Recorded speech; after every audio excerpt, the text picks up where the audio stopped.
Bonjour chers élèves et bienvenue dans la leçon de grammaire du jour. Aujourd'hui, on va s'intéresser à une nouvelle classe de mots qui sont les adverbes. Alors, qu'est-ce qu'un adverbe? Un adverbe est un mot invariable ou un groupe de mots qui permet d'apporter une information supplémentaire à un verbe, à un adjectif, à un autre adverbe ou à une proposition. Voyons ensemble quelle est la fonction des adverbes. Les adverbes peuvent préciser ou modifier le sens d'un verbe. Exemple, les enfants courent rapidement. Rapidement est l'adverbe qui permet d'identifier de quelle façon les enfants courent. On aurait pu dire aussi les enfants courent lentement. L'adverbe nous permet de préciser comment se passe l'action. L'adverbe permet également d'apporter une précision au sens d'un adjectif. Exemple, il obtenait de très bonnes notes. Nous aurions pu avoir il obtenait de bonnes notes. Pour préciser qu'elles sont excellentes, on peut rajouter l'adverbe très devant bonne. L'adverbe peut également modifier le sens d'un adverbe. Exemple, nous jouons assez bien. On aurait pu dire nous jouons bien. On a rajouté un adverbe pour préciser encore plus que nous jouons assez bien. Enfin, l'adverbe apporte également une information supplémentaire au sens d'une phrase tout entière. Exemple, naturellement, il se lave tous les jours.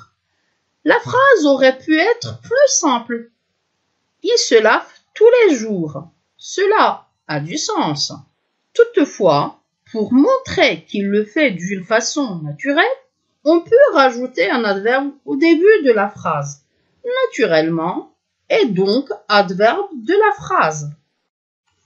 Pour terminer la fonction de l'adverbe, il est nécessaire de préciser que les adverbes sont invariables. Ils ne varient donc pas en genre, c'est-à-dire ils ne passent pas du masculin au féminin, ni en nombre. Ils ne passent donc pas du singulier au pluriel. L'adverbe est généralement facultatif. En effet, si vous retirez ou bien supprimez cet adverbe, la phrase conserve son sens. Nous l'avons vu dans les exemples précédents.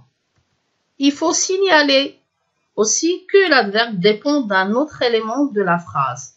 On l'a vu tout à l'heure, il peut dépendre d'un verbe, d'un adjectif, d'un autre adverbe ou d'une phrase tout entière.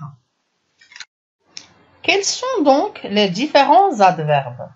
On classe les adverbes en différentes catégories, selon leur sens et les indications qu'ils nous fournissent. Aujourd'hui, on va se limiter à 5 types. Il y a entre autres des adverbes de temps. Exemple, hier il a plu. Hier, c'est un adverbe de temps. On trouve aussi des adverbes qui expriment le lieu. Exemple, j'avais posé mon manteau ici. Ici est un adverbe de lieu. On a d'autres adverbes qui expriment la manière. Je me sers très bien d'un ordinateur. Bien est un adverbe de manière. La quantité. Exemple, j'ai trop de chance. Trop est un adverbe de quantité. Et finalement, la négation. Exemple, il ne faut pas s'inquiéter. Dans ce cas, ne pas est un adverbe de négation. Voyons ensemble les exemples de chaque catégorie. Pour les adverbes de temps, on trouve demain, hier, aujourd'hui. Pour les adverbes de lieu, on a ici, là, loin.